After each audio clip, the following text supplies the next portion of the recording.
Welcome to the Success Talk Show, the podcast for ambitious leaders who want to get their best results and create a workplace for their teams to thrive. Each week we share practical advice to help you accelerate your success and grow as an inspiring leader. Now here's your host, Leadership Success Coach, Donna Siriani.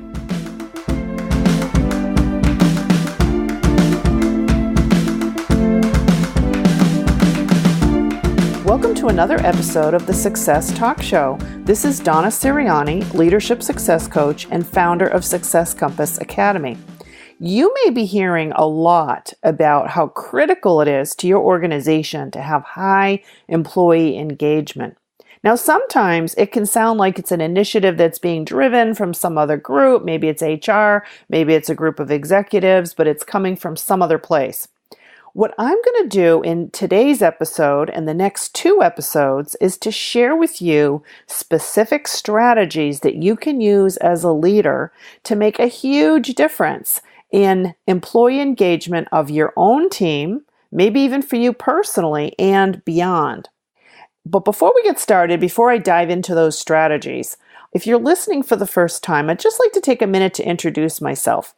I spent my entire career in technology. The past, I'd say it was about 35 years. Started off as a programmer out of college, worked my way up to senior leadership roles, always in technology organizations, often managing teams that were in the US, Europe, and Asia.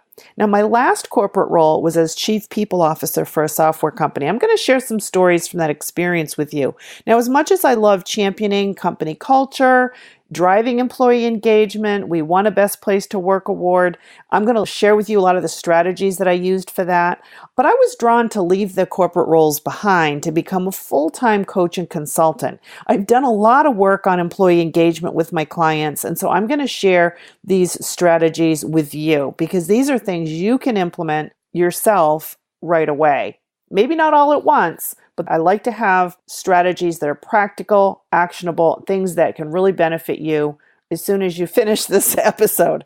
So now, for me, as a coach and consultant, I help leaders in technology accelerate growth, both for themselves personally, get their best results, advance their careers, but also for their organizations. So they help create a workplace for their teams to thrive. And we're going to talk a lot about that in today's episode and the next two episodes. Now, before we even get started with these strategies, I want you to just take a minute, pause, and think about your own engagement level. How engaged do you personally feel right now, today, in your organization? Say on a scale of 1 to 10, 10 being highly engaged, how do you feel? If the answer is, well, kind of neutral, maybe a 4 or 5, maybe a 6, well, then maybe there's some things that we're going to talk about in these episodes that will help you identify things that might be missing for you personally, because what's going to be really key is if you personally aren't feeling highly engaged, then it may be a challenge for you to drive engagement with your team. Your effort may only go so far, because if you're not feeling as excited, you're not giving it your all, you're not sure if you're going to be there for the long term, it can start to impact how you're coming across to people, and it may show in your effort. So the place to start really is with yourself. But for these episodes, we'll talk mostly about what you can do as a leader with your organization. But that's just something, it's a litmus test. Now, I know for myself, when I had a situation where I was really unhappy with what I was doing and my situation was not ideal, I'm sure no matter how much I thought I was putting on the good game face, I'm sure that people around me, especially my team, could sense that something was off. This is what happens. They can sense it and they take their cue from us as leaders. It cascades down through the organization. And I always use the metaphor, it's like putting the oxygen mask on. You need to do that for yourself before you can turn around and help others. So keep that in mind. Now, in this 3-part series, we're going to start today with why engagement matters. I want to share some statistics and some ideas with you to really help you justify the amount of time and maybe even budget dollars that you may want to put into increasing engagement. Also give you a starting point that I want to give you some advice on if I was your consultant sitting with you side by side right now and you wanted to drive engagement, I'm going to get you started with phase 1 and then we'll get to phase 2 and phase 3 of how I would suggest you approach this effort so that you're going to get the most impact that you can and be able to see where your impact has created some results. So anyway, I want to start taking some steps right away. So let's dive right in. The first thing I want to really talk about is why engagement matters. Now, I say that because, in most corporate environments, no matter how big or small your company is, this is typically a hot topic. And think for yourself, what even got your attention to listen to this episode? Now, for most people and most of my clients who really want to tackle this subject, usually it's about morale, productivity, retention, recruiting, and even their reputation. And I say those things specifically in that order. I want to zero in on retention for a minute. This is a very common red flag. If you're noticing that in your organization and maybe even your own team, that you're having some unexpected turnover, people are leaving, and maybe they're your high performers, people you were counting on. You really didn't want them to leave. They're great at what they do. They're instrumental in producing the results that your team's responsible for. If you're asking yourself, what can you do differently to sort of stop the bleeding? Then I've got some recommendations for you. Now, with retention, as I'm sure you know, when you lose a top performer, you know that there's a heavy cost to pay to now have that vacancy, to go out and recruit, try and fill that position, which that process in and of itself could be expensive. You may be competing in a tough market for top talent. So the recruiting effort can be really challenging. And now once you bring the replacement on board, usually the average is 6 months for somebody to come up to speed in a new role. So there's a really heavy cost associated with employee turnover. It can really have a pretty significant impact on the overall results that your team is producing. And you can quantify that, right? Dollars and cents, what the impact might be to your team. Now for recruiting, I can give you some tips as we go through this, but even recruiting, one of the best ways to recruit is when your employees are so highly engaged that they want others to come and join the organization. They have a pipeline of top talent from places they've worked before, people who have similar skill sets, and so on. So your recruiting pipeline will also be significantly impacted by how are employees feeling about working for you, working in your organization or your company. We'll dive a little deeper on that. But why engagement matters? Let's talk a little bit about some of the statistics that you may want to have in your back pocket to think about that may influence where you put some of your attention. And I'm going to share a couple of different numbers with you that are from the Gallup organization. One is that, according to Gallup, 51% of employees are either actively looking for a new job or watching for new job openings. Kind of have their eye on, just looking to see what's out there. They're in LinkedIn. They get approached with new opportunities. They're talking to their colleagues and friends who go to other companies. What's it like to work there? Keep me posted if there's, opportunities. 51%. So if you take that statistic to heart, that means half your team has their eye on what's happening out in the marketplace. Now, when it comes to engagement, according to Gallup, the average engagement among worldwide employees, looking at all countries, is 15%. And what do you think it is in the US?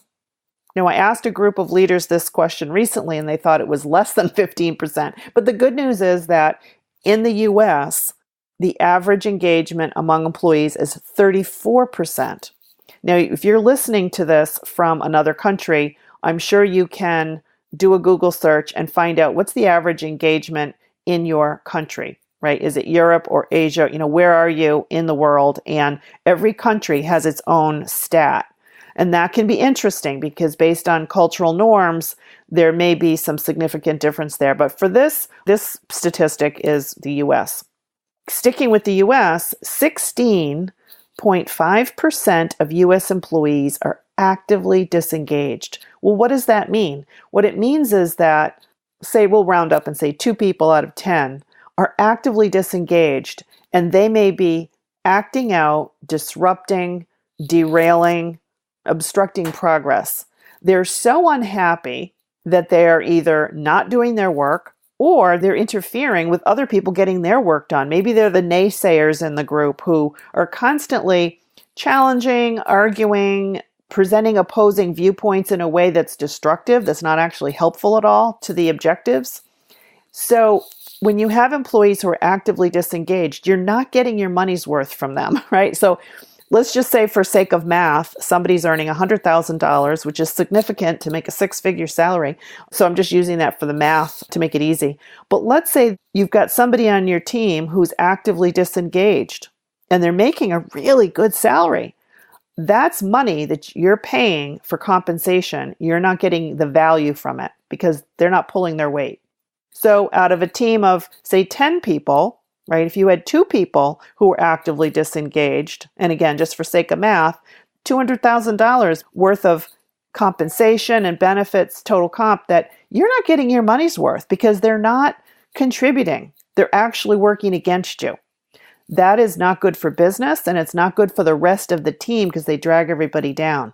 Now, we're trying to drive engagement up. When you have somebody who's actively disengaged, clearly you have to, as a leader, have to deal with that because it does have a negative impact on the team overall. Okay, but let's move on. Let's think about, engagement and how it affects the bottom line.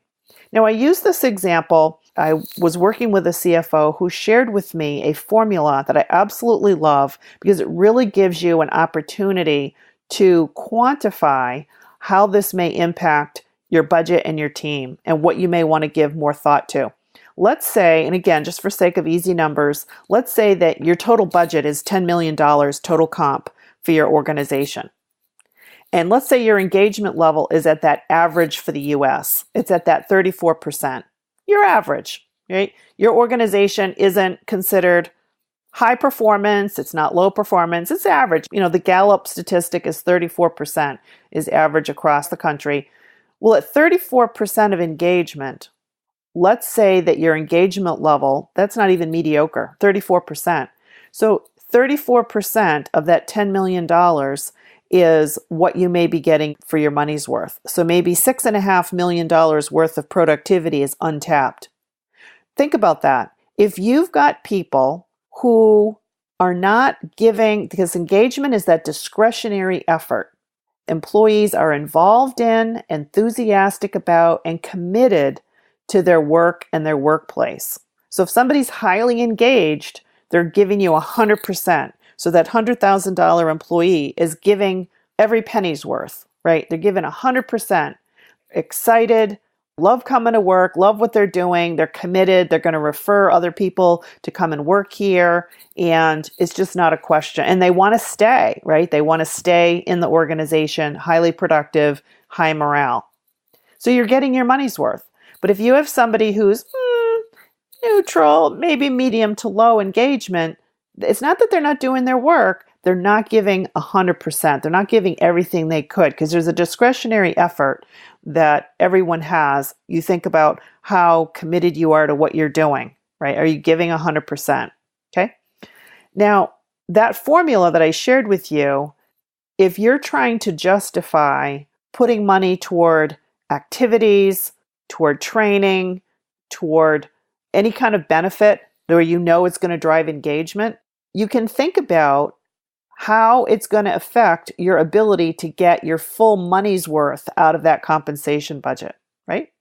It's a very rough formula, but it's a great way to look at it. I once used that formula when I mentioned about being chief people officer at a software company, and I had mentioned this to the CEO and CFO because, like I just said, I wanted to get some more funding for training and activities, and my proposal was, okay, if we want to get another $7 million worth of productivity, it's worth spending an extra $50,000 on, say, training or activity. It's going to have a huge payback in getting your full money's worth.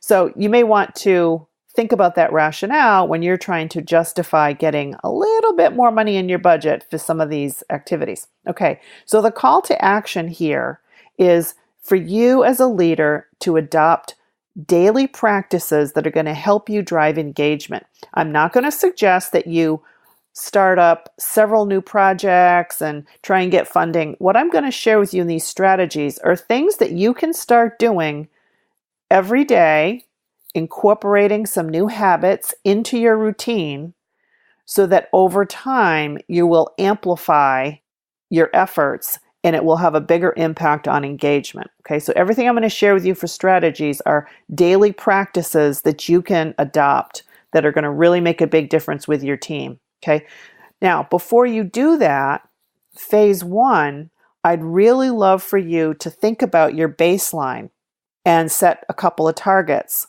So first of all, for your team, do you have any recent employee engagement survey results that you can use? Many companies, but not all, do either an annual or a biannual employee engagement survey, and they usually will break it down by division. So you probably already have something like this, or you can get your hands on it, and to the extent that you can get just your own slice of it, just for your organization, will be very helpful. So you can look at those results and target what are the specific elements of it that you might want to focus in on for improvement. Okay, so that's one thing. The next thing is, let's say you don't have any survey to use. You've never done one yourself, your organization doesn't have one, then what I'm going to suggest to you is that you use a very simple SurveyMonkey. It's a free tool, and I'm going to give you the 12 questions, actually 13, that you can ask on the survey. I'll show you how to get those survey questions. You can conduct a new survey. Depending on the size of your team, literally within a week or two, use SurveyMonkey, put in the questions, get the results, and at least have a baseline so that 6 months from now, 12 months from now, you can see if your efforts are paying off, if you can see that engagement is improving. Okay. And then the third strategy here for this creating a baseline is to tap into focus groups. Depending on the size of your team or how big your organization is, you might want to hand select a cross-section of high potential employees, bring them together in groups of 7 to 10 people, ask a set of questions. Some of the topics you can glean from what we're going to cover on the podcast. But to get some further insight, I love having data to measure the before, during, and after, so you can see how you're moving the needle. But these focus groups can really help you get the qualitative insight that you may need to understand the data.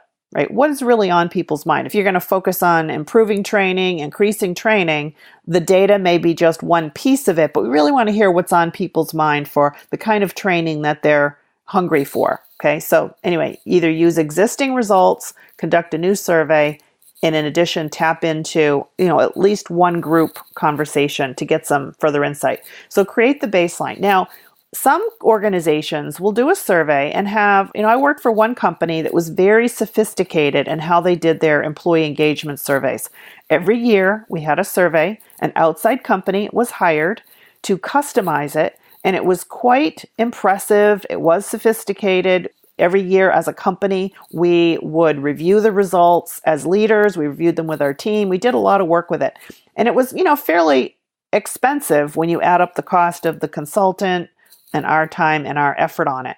But you don't have to be that elaborate for you as a leader to get started with your own pulse survey. But when I say that, you will want to look at all the variables and just pick a couple of things you want to focus on. So let me give you an example. When I talked about this elaborate survey, there might have been 75 to 100 questions. And we got to decide, based on the survey results as leaders, which area for improvement did we want to focus on. We picked one, not 5, not 10 or 20, but out of 100 questions, we would pick one focus area for the next 12 months. That's the area we wanted to move the needle on. Now, in my case, 1 year, we picked training. And for that whole year, we focused on how we could expand the amount of time and effort we put into offering training for all our employees in our division. The following year, the focus area was we wanted more employees to feel that their work was interesting and challenging. So those are just two examples, okay? But for you, it could be something else. So you got to give that some thought so you know where to put your efforts. Now, once you decide on that, if you do your own survey, I want to tell you right now how you can get a list of survey questions. Gallup shares a list of 12 drivers of engagement, and you can go in to get those. You could find them on the Gallup website, but I also share them on my own website as a quick resource. You can go to donnasirianni.com and look at the resources tab, and you'll see under that resources tab, there's a PDF you can download, 12 drivers of engagement. And so I encourage you to download that because this list is verbatim from Gallup. It's powerful, simple. It's what I use myself and I use with my clients. I've used it actually for many years. Now, just to give you a taste of what's on this list, I won't read through all 12, but basically it's an employee saying, I know what's expected of me at work. I have the opportunity to do what I do best every day. I receive recognition or praise for doing good work. Somebody at work cares about me as a person. Somebody at work encourages my development. My opinions count. My organization makes me feel my job is important. I have the opportunity to learn and grow. Somebody talks to me about my progress, and so on. So there's 12. I'll let you download that resource. Again, donnasirianni.com, and go into the resources tab. And you can, if you were to do your own survey, you can actually use this list of 12. You can go into SurveyMonkey. Now, the 13th question, which is not on that PDF, but there's something called a Net Promoter Score. Net Promoter Score, again, when you use SurveyMonkey, you can find that very easily to add this to your survey. But it basically says, on a scale of 1 to 10, how likely is it that you would recommend this company as a place to work? Now, obviously, if you get a high score, that's fantastic. That means that your employees love working there and would highly recommend it to their friends and colleagues. Fantastic. Now, I'll just tell you a couple of quick stories about just this one variable. I mentioned that I was chief people officer at a software company, and when I first started working there, we were paying significant fees to recruiting agencies. And within a year, I was able to reduce that by 75% because we instituted a couple of things. One, we were working on improving company culture. We're putting in programs in place to drive employee engagement. We ended up getting a Best Place to Work award 18 months in, but we were working on that for a little bit. And employees were so excited about what we were doing at the company that we were able to tap into their pipeline. We instituted an employee referral bonus. So if they referred somebody they knew for an open position at the company, and if that referral got the job and stayed with us for a certain period of time, the employee got a referral bonus. Now, this is fairly common at most companies that there is such a program. And it's a great, great resource because, again, when you're thinking about your high potential people, you want to hire more people like them, right? Who else do they know? Who do they know from another company who's top talent that they could entice to come here, right? That's a fantastic recruiting resource for you. You can certainly achieve it at a lot less cost than paying for recruiting fees. Okay, so that Net Promoter Score gives you an idea of how you're doing right now. Now, I did have one consulting client, a CEO of a small company, who, when we created that baseline, his score was a 7, and he was pretty surprised. Highly reputable firm, great reputation with clients, but he was having some problem with retention, and he was surprised that his Net Promoter Score came out so low. We worked together, and over a period of 8 months, his score increased to 50, right? So it's from 7 to 50.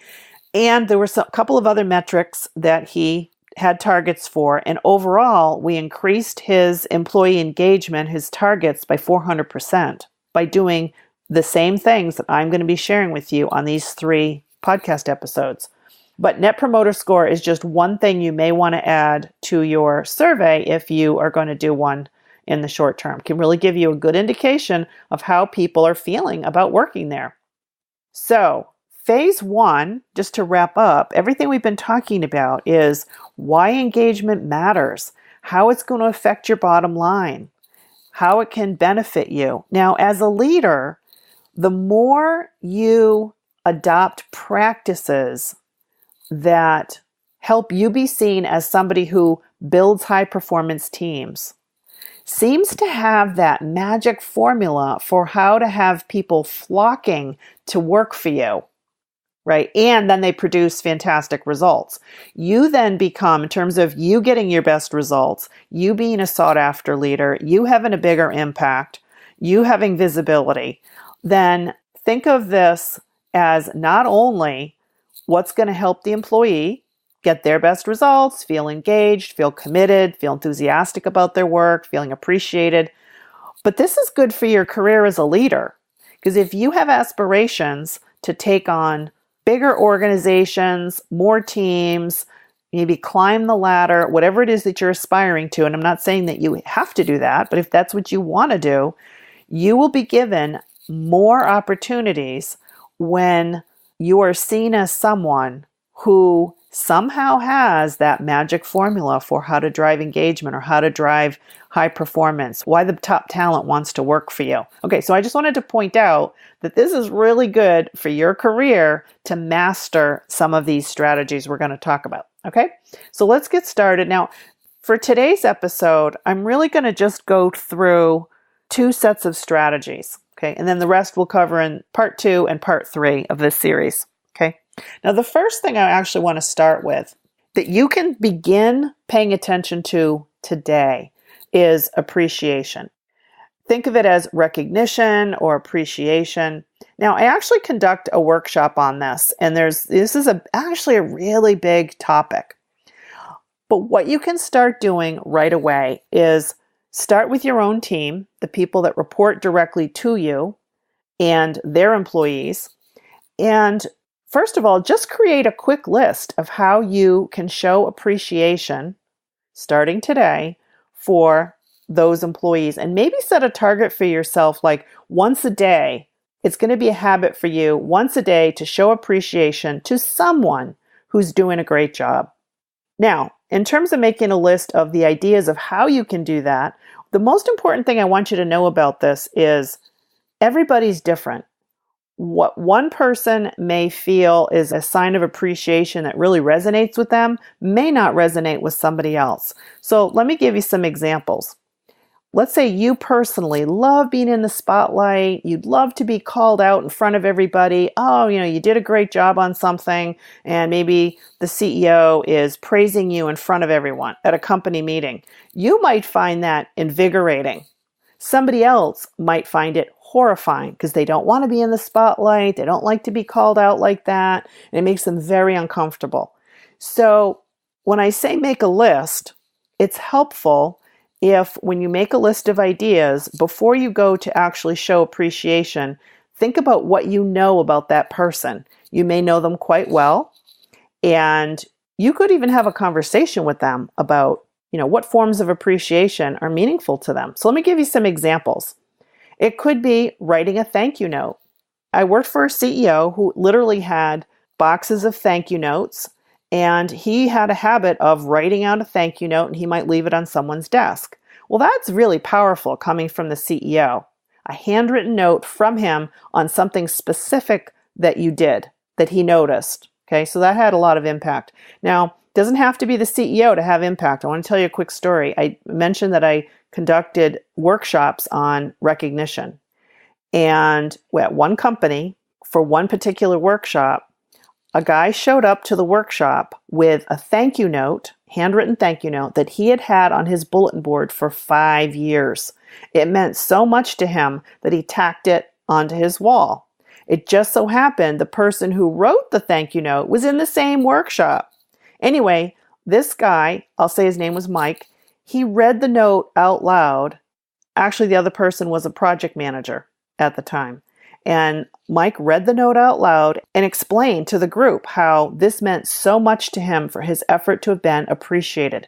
So the reason I'm sharing this story with you is don't underestimate the power of a simple thank you and acknowledging what the individual did that you appreciated, that was their contribution, the impact they had, something specific. Now, I'm not suggesting you just say something plain vanilla like, hey, great job. It needs to be specific so the person really feels that you were paying attention, you know what they did, you know what the impact did, and that their contribution was valuable. Okay, so writing a simple thank you note is fantastic. Could be handwritten. Okay, maybe you're in a remote environment, right? You're all distributed in different locations. Maybe it's an email. Okay, another one is taking somebody to lunch. Now, one form of appreciation that is meaningful to people is when you actually spend time with them, right? You give your time to somebody that works for you or with you.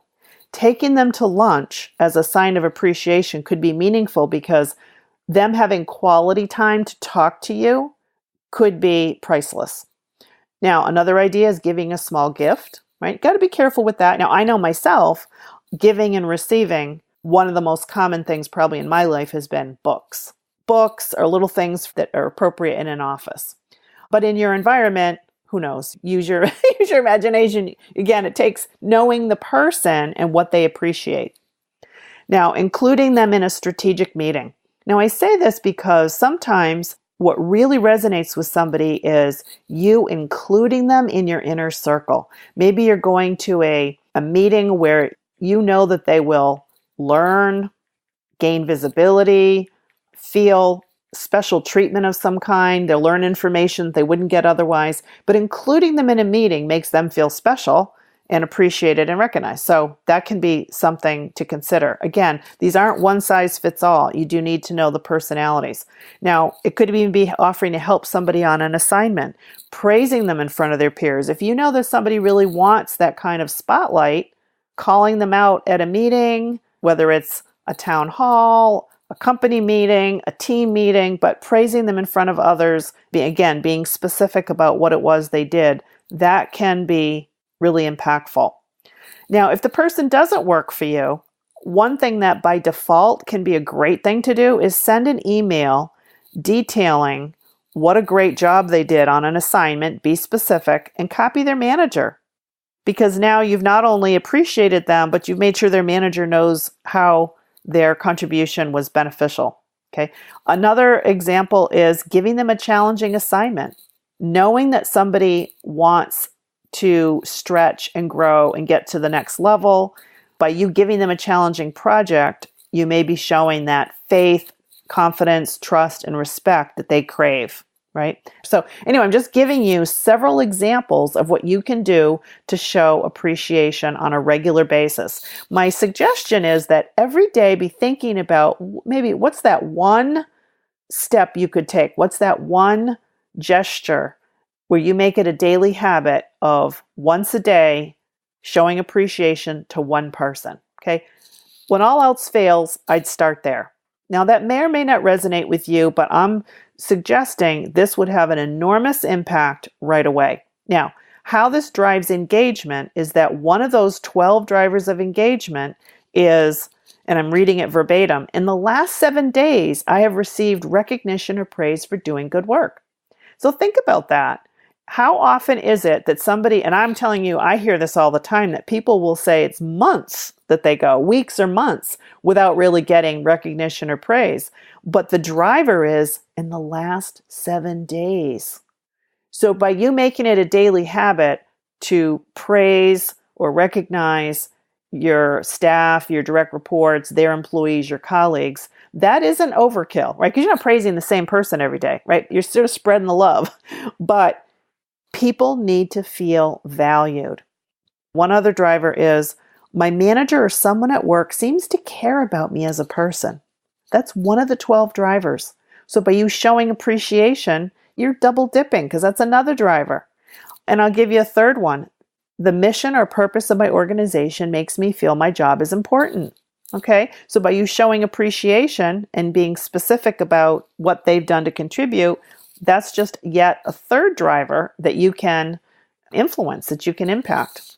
There's lots more examples, but I just wanted to get you started with a strategy. If I were in your shoes, I'd ask myself, what could I start doing every day? So that's the first strategy. Now, let's go back. The other one that I want to share with you that, again, you can start right away is increasing or expanding your coaching skills during one-on-ones that you have with your employees or your direct reports. Now, by coaching skills, I actually do a full workshop on showing leaders and doing role playing on how to expand coaching skills as a leader. So we won't go through this too deep on a podcast episode, but there's a few things that you can start to do right away. Now, when I say coaching skills, part of the challenge that I hear all the time from my clients is not having regular one-on-ones with their teammates. Okay, people often complain in both directions. As a leader, they don't have time for a lot of one-on-ones, but the employees complain, I never get a one-on-one or not often enough with my boss. So one step that I recommend you take right away, one strategy, is to shift the responsibility and accountability for one-on-ones to your employees. Ask them to schedule regular one-on-ones with you. Now, you get to decide based on your schedule, your commitments, your environment, the type of work your team does. You get to decide what you think regular is. Is it once a week, every 2 weeks, once a month? You decide what the frequency is that you think is reasonable. And then ask your employees to be sure to schedule that time with you. Now, if they don't do it, they certainly can't complain, well, I never get a one-on-one. Well, it's their responsibility. So shift the responsibility to them to book time on your calendar at a frequency that you agree on with them. So if you've got 5 direct reports, you tell all 5 how they should schedule the time and how frequently. And if they don't do it, you can follow up and say, hey, we haven't had a one-on-one in a month and we had agreed on, weekly. So go ahead and check my calendar. But that way you want that either phone time or FaceTime, and then use your coaching skills. Now, the most important thing I would say is asking a lot of questions and doing a lot of listening. That oftentimes what I see is leaders feeling as though you need to have all the answers, be directing, guiding, counseling every step of the way. And yes, of course, you are going to do some of that. But what I would like for you to do is to shift to asking more open-ended questions and doing a lot more listening and probing before you jump in with the answer, the assignment, the next step, right? So when I say ask more open-ended questions, let's say you are focused on doing some action planning. You could ask questions like, well, what's happening right now? What's going well? What are the major challenges? What have you done so far? What do you need for this to work? What's the result of what you've done? Why is this theme a problem? What examples can you share with me that other situations where this problem's occurred? So by open-ended questions, you're just probing with a curious mind and listening to what they have to say, and doing that more frequently so that they feel their opinion matters and you're acting more as a coach than as their boss, in terms of delegating. Okay, so that's the second strategy. The second strategy, when I say increase coaching, is ask your employees to schedule regular one-on-ones with you. Increase the frequency of asking these open-ended questions, probing and being curious. Now, the last piece of the coaching is be sure to have that career development conversation. What is it they're aspiring to? What do they see themselves wanting to do next? What are their aspirations? And take it a step further by having them put in writing what are some of the development areas that they see they should focus on in order to get to that next step. Now, they're going to need some, again, coaching from you, but you can ask questions like, what career opportunities are you most interested in? What about those opportunities are interesting to you? What responsibilities are you interested in? What kind of training? What do you enjoy most about your current role? What do you enjoy least? How would you describe your satisfaction? And you're just trying to ask these questions to pull out of them what is on their mind, gives you more insight so that when you're delegating assignments to them, you can link those assignments to their career goals. So for example, if you know that you've got a manager working for you who is aspiring to the director level, and you know at that level they need to give presentations to broader audiences. And so they've got to work on their presentation skills, feeling more confident, how to field questions, how to increase their self-confidence when they present, and so on. So you, when you give an assignment, can say, well, I'd like you to present at our next team meeting. This would be a great opportunity for you to practice your presentation skills, get you ready to present at, say, the next leadership team meeting or whatever. But link assignments to their career goals. Now, how this drives engagement, this whole topic of, increase your coaching, is some of those drivers are, there's somebody at work who encourages my development. In the last 6 months, somebody has talked to me about my progress. In the last year, I've had opportunities at work to learn and grow. I know what's expected of me at work. I have the resources I need to do my work right. So these drivers that I just listed, you can move the needle on all of those drivers through increasing your coaching during your one-on-ones with your employees. But of course, it starts with having them, right? You have to have the one-on-ones, okay? Now, I could keep going. We've got more strategies, but I wanted to get you started. So after you listen to this episode, my hope for you is, number one, that you're going to think about your own engagement. Is there something that I've shared with you that's resonated with you where you can see that you yourself need it? Like you need to have a conversation with your boss about your aspirations, your development, where you'd like to grow. Or maybe you're not feeling appreciated, right? So start there. And then secondly, begin adopting the daily habit of expressing appreciation at least once a day. And then third, increase the amount of time you spend on coaching your employees during one-on-ones. And I gave you some tactics for that. I'm going to stop there. So we'll pick up in the next episode. I've got more strategies, more tactics, but literally everything that I'm sharing with you on these podcast episodes around engagement are things where I've actually implemented these same changes and moved the needle for my own teams and with my clients. None of it's rocket science, but what I've shared with you today isn't really time consuming like a big project. It's just thinking of your conversations a little bit differently, looking through a different lens so you can take advantage of the conversations that you're already having. That's going to get you started. Now, if for yourself, you're feeling like this is an eye-opener, you really don't feel engaged with what you're doing right now, I actually do help a lot of leaders get through that knothole through a couple of ways, through private coaching, as well as I have a group program, and it's a self-paced program. It involves really getting clear on your strengths, your values, your passions, your vision, your personal brand, but I step you through a process to really take control and manage your path to get your best results and for you to feel highly engaged. So if, as you listen to this, if you feel like you personally need some support, I would love to work with you. Now, just to take a peek at what that program looks like, you can go to the URL that is myownsuccesscompass.com.